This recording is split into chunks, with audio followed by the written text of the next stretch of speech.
दिल्ली भारत के दिल की धड़कन। जैसा इसका नाम वैसे ही यहाँ के लोग। यहाँ सभी का दिल बहुत बड़ा है, सिर्फ प्यार के लिए नहीं बल्कि नफरत और लड़ाई झगड़े के लिए भी। प्यार हो या जंग, सब दिल से किया जाता है। इसी शहर के एक रईसी इलाके में सुबह सुबह एक दो मंजिला घर से एक औरत की आवाज़ सुनाई दे रही थी। यह निक्कू की माँ शकुंतला देवी थी, जो निक्कू को उठा रही थी। माँ ने कहा, निक्कू उठ जा, ऑफिस जाने के लिए लेट हो जाएगी। सवेरे के 7:30 बज गए। यह यह और उनके पति दोनों यूपी से थे, जो कई साल पहले दिल्ली शिफ्ट हुए थे। ऊपर के कमरे में एक लड़की एक बड़े से टेडी को हग करके सो रही थी, जिसके चेहरे पर हल्की सी मुस्कान और कुछ बालों की लटें उसके चेहरे पर बिखरी हुई थी। यह कोई और नहीं बल्कि निक्कू है, जो दिन दुनिया से बेखबर आराम से बच्चों की तरह सो रही है। जैसे ही उसके कानों में उसकी माँ की आवाज़ पड़ी, उसकी नींद टूट गई और वह हल्की सी आंखें खोलकर घड़ी की तरफ देखने लगी। और जैसे ही उसकी नज़र घड़ी के कांटों पर पड़ी, उसकी आंखें एकदम खुल गईं। वह बिस्तर से उतरते हुए खुद में ही बड़बड़ाने लगी, आज तो तू गई, इतनी देर हो गई है। इतना कहते हुए ही वह झट से वॉशरूम में तैयार होने चली गई। इधर नीचे उसकी माँ अपने आप से ही बड़बड़ाते हुए कहने लगी, एकदम बिगड़ गई है, अभी तक सो रही है, उठाए हैं फिर भी उठती नहीं है। तभी रसोई से बाहर से एक आवाज़ आई, क्या हुआ भाग्यवान, जो सुबह सुबह इतने गुस्से में बड़बड़ाए जा रही हो। वह अभी बच्ची ही तो है, वक्त आने पर सब सीख जाएगी। यह निक्कू के पापा मिस्टर शर्मा जी हैं, जो डाइनिंग टेबल पर बैठे पेपर पढ़ रहे थे। इतने में मिसेस शर्मा वहाँ टेबल पर नाश्ता लगाते हुए कहने लगी, हाँ हाँ, जीवन भर ऐसे ही तो रखना है, ब्याह थोड़े ना करना है उसका। मिस्टर शर्मा बोले, मैंने कब कहा कि उसकी शादी नहीं करेंगे। भाई जब होगी तब होगी, पर अभी तो वह पढ़ाई कर रही है। मिसेस शर्मा ताना मारते हुए कहने लगी, वही तो, एक पढ़ने वाली है, दूसरी तो कोई लड़की पढ़ी नहीं। भगवान जाने कौन सी पढ़ाई पढ़ रही है, अभी उसकी सब सहेलियों के विवाह हो गए। उस आपको तो उसकी कोई फिक्र नहीं है, हम अकेले कितना करें। इतने में ही निक्कू सीढ़ियों से नीचे उतरते हुए बोली, दूसरों से मुझे क्या, मैं अपने पापा को छोड़कर कहीं नहीं जाऊंगी। निक्कू ने पिंक कुर्ती के साथ नीली जीन्स पहन रखी है, उस पर से अपने बालों का जूड़ा बनाया हुआ है, साथ ही उसका चश्मा उसे एक क्यूट लुक दे रहा था। उसने टेबल के पास आकर एक पराठा रोल करते हुए अपनी माँ से कहा, वैसे भी माँ, कोई मुझे झेल सके ऐसा इंसान इस दुनिया में नहीं है। ठीक है, अब मैं जा रही हूँ, मुझे देर हो रही है, बाय। इतना कहकर वह वहाँ से भाग गई, जिसे सुन मिस्टर शर्मा भी हंस पड़े और वहीं उनके सामने खड़ी मिसेस शर्मा झुंझला उठी। निक्कू का ऑफिस।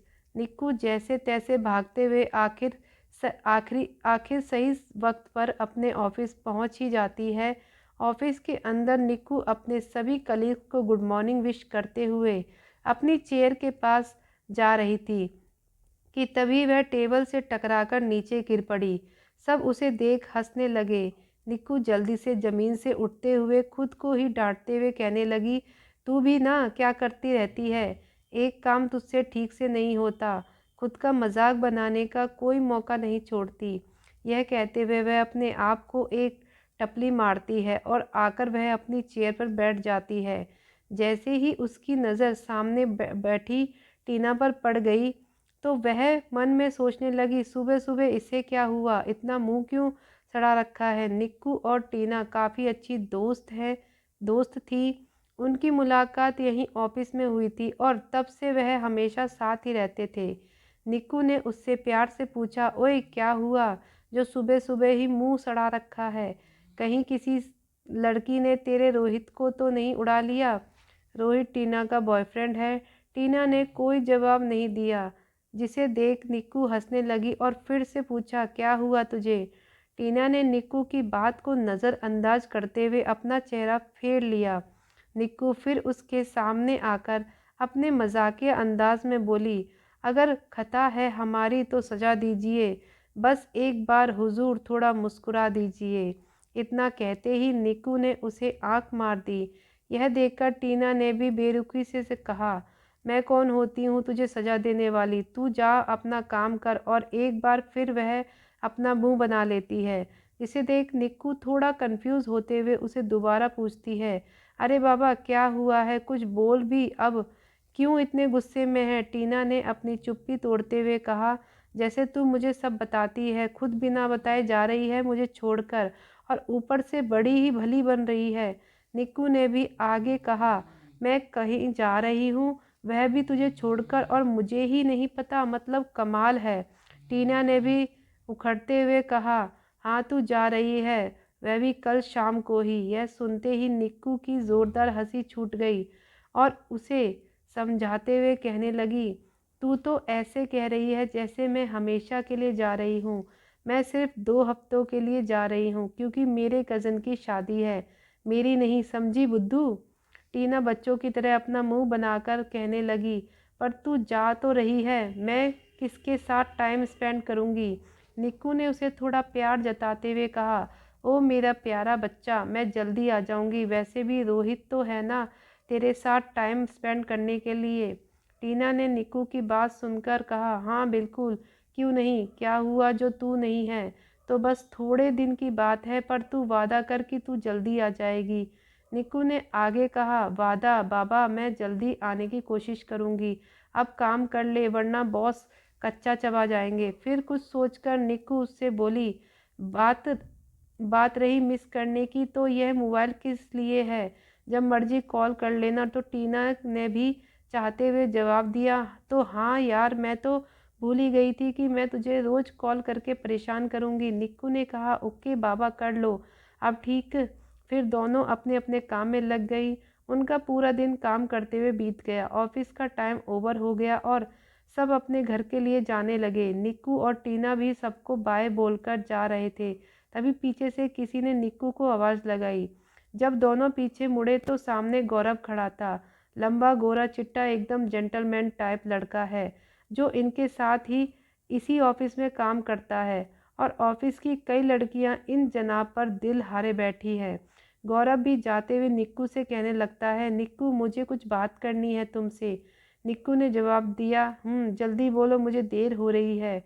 गौरव को कुछ समझ नहीं आ रहा था, इसलिए उसने निक्कू से कहा, कॉफ़ी।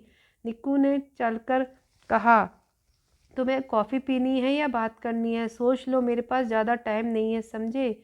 गौरव कुछ सोचते हुए, वह मैं वह तुम, मतलब मैं तुमसे वह, यह तुम गलत मत समझना। निक्कू गुस्से में घूरते हुए, पहले तुम बोलो, बाकी मैं देख लूँगी। गौरव को कुछ ना बोलते देख टीना ने भी कहा, यार जल्दी बोलना, देर हो रही है। उन्हें इस तरह बातें करते हुए देख आसपास ऑफिस के कुछ लोग खड़े होकर देखने लगे। कुछ लोग तो आपस में ही कानाफूसी करने लगे। उन्हें ऐसे भीड़ लगाता देख निक्कू चिल्लाकर बोली, तुम्हें कुछ बोलना भी है या मेरा टाइम वेस्ट करने के लिए रोक रखा है?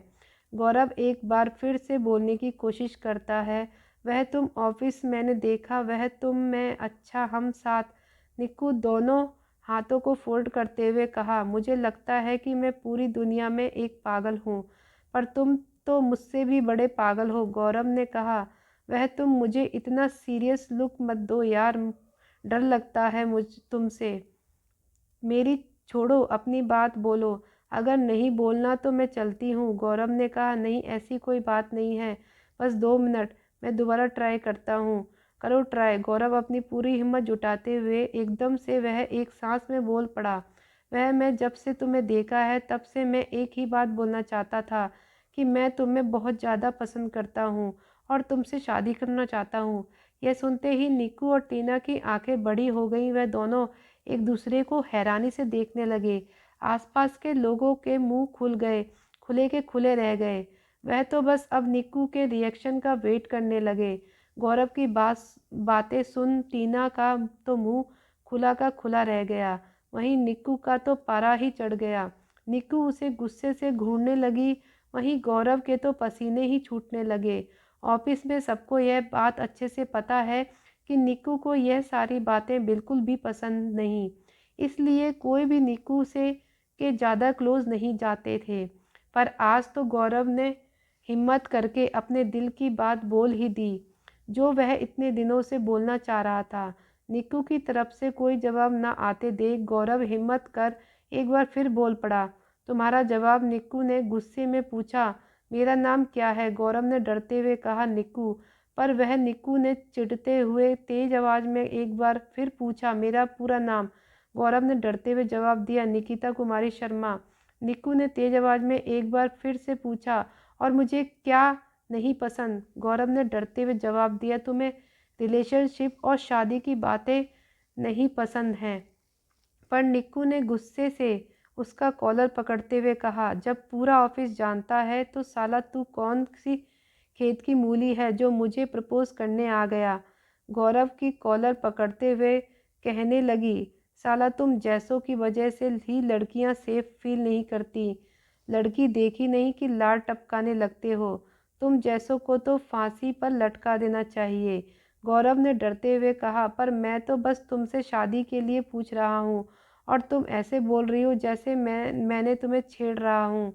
निक्कू ने उसे वैसे ही कॉलर से पकड़ते हुए गुस्से से कहा, साला मैं यहाँ दिन रात पढ़ाई में लग रही हूँ कि कलेक्टर बन जाऊँ और तू यहाँ मुझे यानी निकिता कुमारी शर्मा को घरवाली बनाने के बारे में सोच रहा है। गौरव ने उसे समझाते हुए कहा, वह तो तुम शादी के बाद भी कर सकती हो। बहुत सी लड़कियां शादी के बाद भी तो अपना सपना पूरा करती हैं।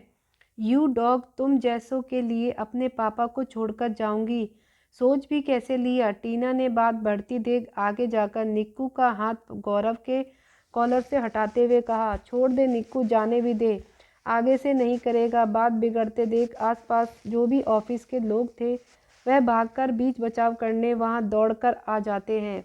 वे दो हिस्सों में बंटकर उन दोनों को एक दूसरे से दूर करने वाले होते हैं, पर निक्कू की पकड़ इतनी मजबूत थी कि उन सभी के पसीने ही छूट गए। काफ़ी कोशिश के बाद कहीं जाकर निक्कू ने उसका कॉलर छोड़ दिया। टीना ने कहा, तू चल यहाँ से। निक्कू ने जाते हुए गुस्से में कहा, आज छोड़ दिया पर अगली बार वह हाल करूँगी कि पूरी ज़िंदगी शादी के नाम से ही डर लगने लगेगा, समझा? टीना लगभग निक्कू को खींचते हुए वहाँ से ले गई। टीना ने कहा, क्या है यार, वह से पूछ ही तो रहा था, सिंपल ना बोल देती, इतना भड़कने की क्या ज़रूरत थी? उसकी हिम्मत भी कैसे हुई मुझसे ऐसी बकवास करने की? मैं उसे छोड़ूंगी नहीं। अपने आप को क्या समझता है? तू शांत हो जा, अब अपना मूड खराब मत कर, हो गया जो होना था। तू घर जा, आराम कर, तुझे तो पैकिंग भी करनी है ना, कल शाम की ट्रेन ही तो ट्रेन है। हाँ ठीक है, पर आगे से उसने ऐसा कुछ किया तो मुझसे बुरा कोई नहीं होगा। अच्छा ठीक है मेरी माँ, जो करना है कर लो, अब चल बाय। निक्कू ने कहा बाय। दोनों अपने अपने घर की तरफ चली जाती हैं। वहीं दूसरी तरफ गौरव से उसके साथ के ही कलीग्स बोला, क्या बात है भाई, सीधा प्रपोज मतलब मान गए, एकदम कमाल कर दिया। यह कह उसकी हालत पर उसकी खिल्ली उड़ाते हुए बोला। वहीं दूसरा हंसते हुए बोला, अब तो उत्तर भी मिल गया होगा आशिकी का। क्या सोच के तूने उसे प्रपोज किया? लड़की होने के बावजूद उसमें एक भी लड़कियों वाली खूबी तो है नहीं, आंखें नहीं हैं जो देखा नहीं है कि कैसे झल्ली जैसी है वह। वहीं खड़ी एक लड़की ने कहा। गौरव ने झंझनाते हुए कहा, यार जो बोलना था सो आज हिम्मत करके बोल दिया, पर वह इतना बुरी तरीके से रिएक्ट करेगी यह तो सोचा भी नहीं था। इतना कहकर वह वहाँ से चला गया और बाकी सब वहीं खड़े उसे जाते देख आपस में ही बातें कर उसका मजाक उड़ाने लगे। निक्कू गुस्से में घर पहुंची तो उसे उसका पूरा परिवार एक साथ हॉल में ही मिल गया। उसकी माँ, पापा, दो छोटे भाई कार्तिक और समीर सब उसे ही देख रहे थे जैसे किसी भूत को देख लिया हो। वह सब पर एक नज़र डालकर जाने लगी तो पीछे से उसके पापा ने कहा, रुक निक्कू, कुछ बात करनी है। निक्कू बेमन बैठते हुए बोली, हाँ पापा क्या हुआ? सब मिस्टर शर्मा को बोलने का इशारा करते हैं तो मिस्टर शर्मा धीरे से बोले, एक रिश्ता आया है तेरे लिए लड़का। वह आगे कुछ बोल पाते उससे पहले ही निक्कू उनकी बात काटते हुए कहती है, मुझे नहीं करनी। इतना कहकर उठकर जाने लगी तभी उसके पापा ने कहा, सुन तो एक बार, मुझे नहीं सुनना। सब मिस्टर शर्मा की तरफ देखने लगते हैं और मिसेस शर्मा ने ताना मारते हुए कहा, देख लिया, तुमने चढ़ाया है इसको अपने सर पर। इतना कहकर वह रसोई में चली जाती हैं। निक्कू अपने कमरे में मुंह बनाकर बैठ जाती है। उसके पापा उसके पास आकर प्यार से उसके सर को सहलाते हुए उसके पास बैठ जाते हैं। पापा ने कहा, एक बार मिल तो ले। निक्कू सड़ा हुआ सा मुंह बनाकर बोली, पहले ही माँ काफ़ी नहीं थी जो आप भी अब। यह बोलते हुए उसका गला भर आता है। पापा ने कहा, बेटा तुझे दूर थोड़ी ना कर रहा हूँ, पर एक ना एक दिन तो जाना ही होगा। एक बार मिल ले, फिर चाहे जो तेरी मर्जी। गहरी सांस लेते हुए निक्कू बोली, ठीक है, पर आखिरी डिसीजन मेरा होगा। ठीक है, इतना कहकर वह निक्कू के आंसुओं को पोंछ देते हैं। कब मिलना है एड्रेस दे दो, मैं खुद मिल लूँगी। यहाँ नहीं, तेरी बुआ के घर, वहीं पर लड़का आएगा, वहीं आसपास लड़का रहता है। अच्छा अब समझी। अब बस ज़्यादा टेंशन ना ले और नीचे आकर खाना खा ले कुछ। निक्कू ने सोचते हुए कहा, ठीक है। मिस्टर शर्मा नीचे आकर सबसे कहते हैं कि कोई भी उसे ज़्यादा परेशान ना करे। पूरा परिवार उनकी बात मान लेता है। कुछ देर बाद निक्कू नीचे आती है। पूरा परिवार एक साथ बैठकर चुपचाप खाना खाकर अपने कमरे में चले जाते हैं, क्योंकि किसी की भी हिम्मत नहीं हुई उससे कुछ कहने की। उसके माँ पापा का कमरा। निक्कू की माँ ने कहा, क्या लगता है निक्कू हाँ बोलेगी? पापा ने कहा, शादी जिंदगी भर के लिए होती है भाई, ऐसे ही जोर जबरदस्ती से किसी के साथ थोड़ी ना है बांध सकते हैं। तो हम कब कहते हैं कि तुम किसी से भी ब्याह कर दो? अच्छा बाबा, अभी बहस से क्या फ़ायदा, लड़के से पहले मिल लेते हैं, फिर देखा जाएगा। अब सो जाओ, कल निकलना भी है, ठीक है? वहीं निक्कू अपने कमरे में आकर पैकिंग करते हुए कुछ ज़्यादा ही गहरी सोच में डूबी हुई है कि तभी पीछे से उसके दोनों भाई आकर उसे डराने की कोशिश करते हैं। समीर ने तेज आवाज़ में कहा, भौ। निक्कू ने बिना किसी भाव की कहा, और मैं डर गई। समीर ने झूठ मूठ का मुंह बनाकर कहा, क्या दीदी, क्या यार दीदी, कभी भी नहीं डरती आप। कार्तिक ने निक्कू के पास बैठते हुए कहा, अब चल, मुझे बात करनी है दी से। दीदी, पापा की बात को ज़्यादा सीरियस लेने की ज़रूरत नहीं है। लड़का पसंद आए तो ही कोई बात आगे बढ़ेगी। और हाँ, कोई भी डिसीज़न किसी भी प्रेशर में लेने की तो बिल्कुल भी ज़रूरत नहीं है। समीर ने कहा, दीदी मिलने के बाद बस एक बार अपना डिसीज़न बोल देना, हम दोनों मिलकर देख लेंगे उस लड़के को। निक्कू मुस्कुराते हुए बोली, तुम दोनों इतना सेंटी क्यों हो रहे हो? मैं पापा की बेटी नहीं, बेटा हूँ। उसे तो मैं अकेले ही देख लूँगी। तुम दोनों मुझसे छोटे हो। तुम दोनों इन सब चीज़ों की टेंशन ना लो। पापा है ना ये देखने के लिए। अब तुम दोनों अपने कमरे में जाकर सो जाओ। निक्कू ने कुछ सोचते हुए कहा, तुम जो भी हो, मुझसे मिलने के बाद मुझे पूरी ज़िंदगी नहीं भूलोगे। तुम्हारी वजह से मुझे बिना मन के तुमसे मिलना पड़ रहा है। यही सब सोचते हुए निक्कू सो जाती है। क्या चल रहा है निक्कू के दिमाग में? किस लड़के के रिश्ते की बात हो रही है निक्कू से? क्या फैसला होगा निक्कू का उस लड़के से मिलने के बाद? जानने के लिए पढ़ते और सुनते रहिए हमारी वीडियो को। अब मिलते हैं अगले भाग के साथ, तब तक के लिए धन्यवाद।